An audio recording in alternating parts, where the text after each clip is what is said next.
Bung Rocky, selama kritik ini ada tekanan, ancaman tidak? Itu masuk partai Buzzer Sejahtera. Kita mau dibikin buta sehingga nggak bisa menatap keadilan. Ya, kita mau tuntut siapa sebetulnya penyiram mata publik. Akal pasti ketemu akal. Masalahnya sekarang umat beragama, ya, terutama umat Islam, merasa terusik, ya,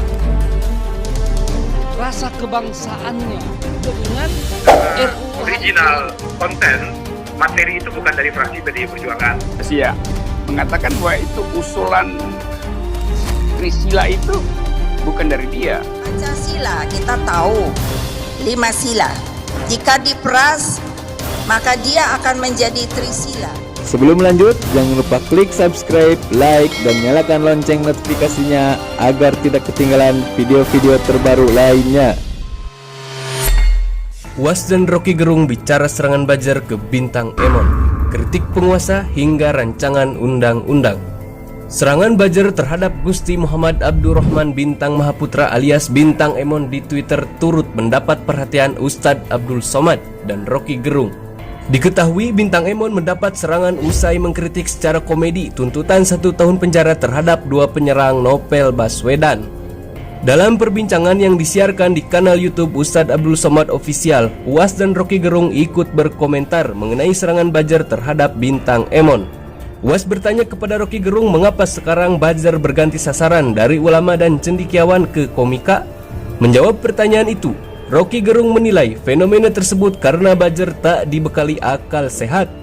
Menurut Rocky, seharusnya para Buzzer ikut tertawa dengan kritik yang disampaikan secara komedi. Ketika Buzzer pusatkan perhatian ke cendekiawan, ulama, tapi sekarang mulai kembangkan jaringan hantam sampai ke komika. Apa yang terjadi? Tanya UAS ke Rocky. Itu pertanda Buzzer tidak disiapkan dengan akal. Kalau pakai akal, dia harus tertawa. Kan komika buat kita bahagia. Masa diserang? Hidup tanpa komika seperti hidup tanpa kesehatan jiwa. Harusnya Buzzer senang karena kritik disatirkan komika, ujar Rocky. Kebanyakan Buzzer kurang pengetahuan tentang kenikmatan politik. Mudah sekali seruduk kanan kiri mengintai orang. Pekerjaan paling buruk jadi Buzzer karena dungu. Pengendus jadi budak dari kedunguan sendiri. Parah itu, lanjutnya. UAS kembali bertanya apakah serangan Buzzer tersebut karena komika lebih memiliki banyak pengikut di media sosial ketimbang ulama dan kritikus. Ulama tidak begitu banyak di dunia maya. Ketika Buzzer menyerang kritikus atau ya seperti Bung Rocky Gerung mungkin tidak sebesar viewer, follower komika karena mereka artis, mereka banyak pengikut, banyak. Apa yang terjadi sebenarnya? Rocky tak menjawab pasti. Namun ia menilai serangan terhadap komika tak efektif. Buzzer seharusnya mereka bisa klasifikasi siapa efektif diserang. Kalau punya otak dia serang satu tokoh, akarnya, maka pohonnya goyang, rubuh, dahannya kering, daun gugur. Ini dia serang daun, akarnya masih kuat. Itu kan Buzzer nggak punya IQ. Dia serang ulama, ulama tidak terganggu, kritikus enggak menanggapi. Akhirnya serang komika yang adalah daun, dan itu percuma karena daun goyang, ucap Rocky. Kalau serang akar bisa pohon tumbang, kalau serang daun komika senang akan berbalik lagi. Daun lentur begitu diserang melambai saja, Buzzer pusing, sambung Rocky.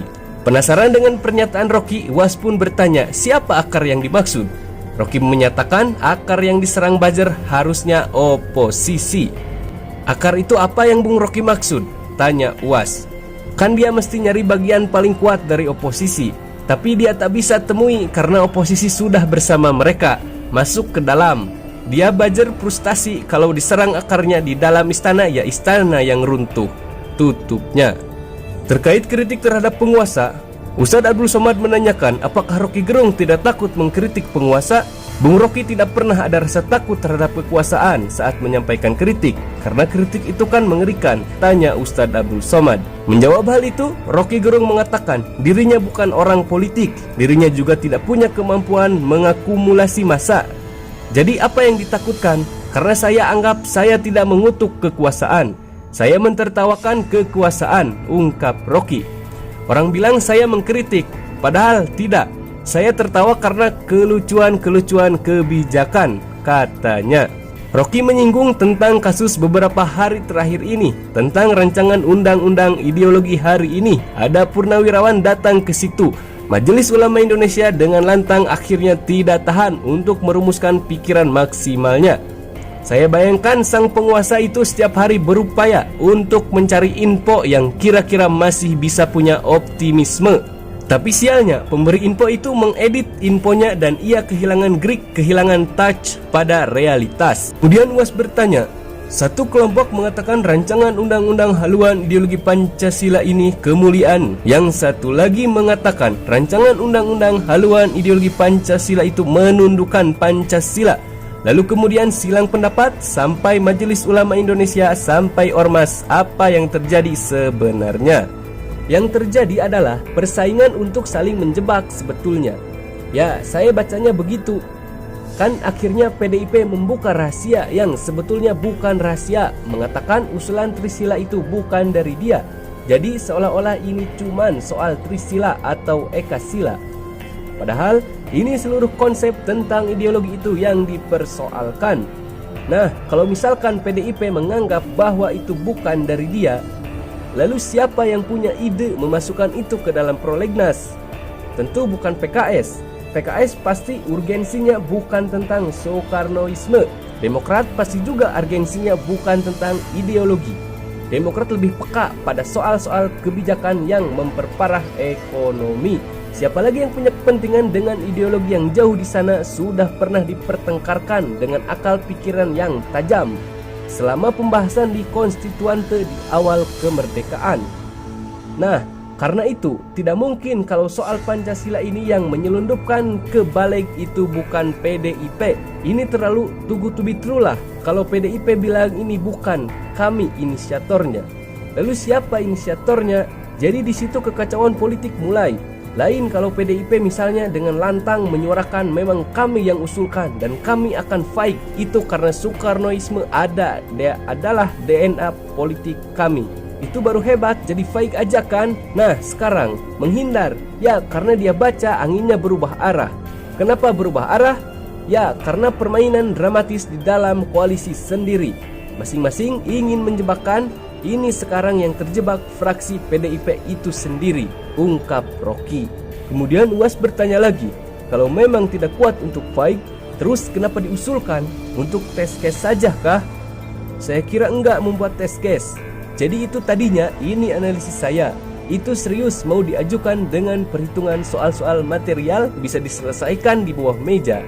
Dan pasti Presiden Jokowi sebagai kader PDIP tahu persis. Jadi kalau Presiden bilang ya itu bukan dari pemerintah, itu juga buang badan, itu namanya PSBB, Presiden sedang buang badan.